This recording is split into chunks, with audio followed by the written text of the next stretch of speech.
Today we trace the quiet transformation of one of the Renaissance's most controlled minds, Raphael, and then place him in direct contrast with his explosive counterpart, Michelangelo. Raphael's story does not begin with shock or rebellion. It begins with absorption. In his earliest years, working in the Umbrian tradition, his paintings carry a kind of calm obedience to harmony. Figures are gentle, almost weightless, placed in balanced compositions where nothing demands attention too forcefully.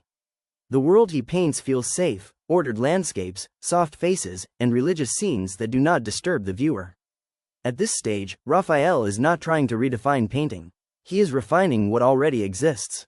He studies proportion, symmetry, and clarity, learning from masters like Perugino, and building a visual language based on peace rather than tension. But then he moves to Florence, and the atmosphere shifts. Florence at the time is a laboratory of human anatomy, emotional intensity, and artistic competition. Here, Raphael encounters the works of Leonardo da Vinci and Michelangelo, and his style begins to change almost immediately. The calm symmetry of his earlier work gives way to something more dynamic. Figures begin to turn, lean, and interact. Bodies carry real weight, emotional relationships between subjects become visible, mothers no longer simply hold children, they respond to them. You can see Raphael experimenting with Leonardo's pyramidal composition and soft transitions of light and shadow, but he filters these influences through his own instinct for clarity. Even as he grows more complex, he never abandons order. Then comes Rome, and this is where Raphael becomes Raphael in the fullest sense. Commissioned by the Vatican, he is suddenly working on a monumental scale. Walls become his canvas. Philosophy, theology, and politics all merge into visual form. In works like the School of Athens, he creates something almost paradoxical.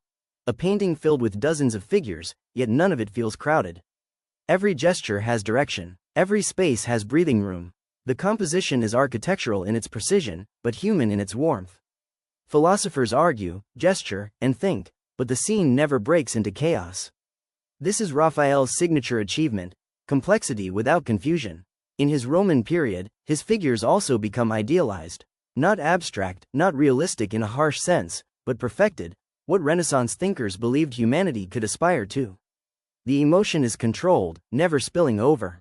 Even religious intensity is expressed through balance rather than violence.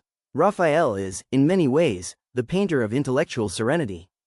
But in his final years, something begins to shift again. His late works show a new tension entering his world. The harmony becomes more dramatic, the compositions more divided. In the Transfiguration, for example, the painting splits between a divine upper world and a chaotic earthly scene below. Light intensifies, gestures become more urgent, and emotional contrast increases. It is as if Raphael is moving toward a new language, one that hints at the theatrical intensity that will later define the Baroque, but he dies before fully arriving there. Now, to understand Raphael fully, we have to place him next to Michelangelo. Where Raphael builds harmony, Michelangelo disrupts it. Where Raphael seeks balance, Michelangelo seeks pressure. Michelangelo's figures are not calm ideals, they are forces. They twist, strain, and explode across space with physical and emotional intensity.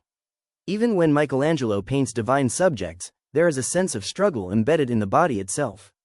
His art feels carved from resistance, as if every figure is pushing against its own form. Raphael, by contrast, removes struggle from appearance. Michelangelo reveals conflict, Raphael resolves it. Michelangelo's work often feels like a moment of becoming, unfinished, charged, alive with tension. Raphael's work feels like arrival, complete, settled, resolved. And yet, they are not opposites in a simple sense. They are two answers to the same question Renaissance art was asking. What does the human being look like at its highest potential? Michelangelo answers with intensity, fragmentation, and power. Raphael answers with clarity, proportion, and harmony. In the end, Raphael's legacy is not louder than Michelangelo's, but it is perhaps more universal. Michelangelo shakes you, Raphael steadies you, and between them, the Renaissance finds its full range, from storm to stillness, from struggle to balance, from raw force to perfected form.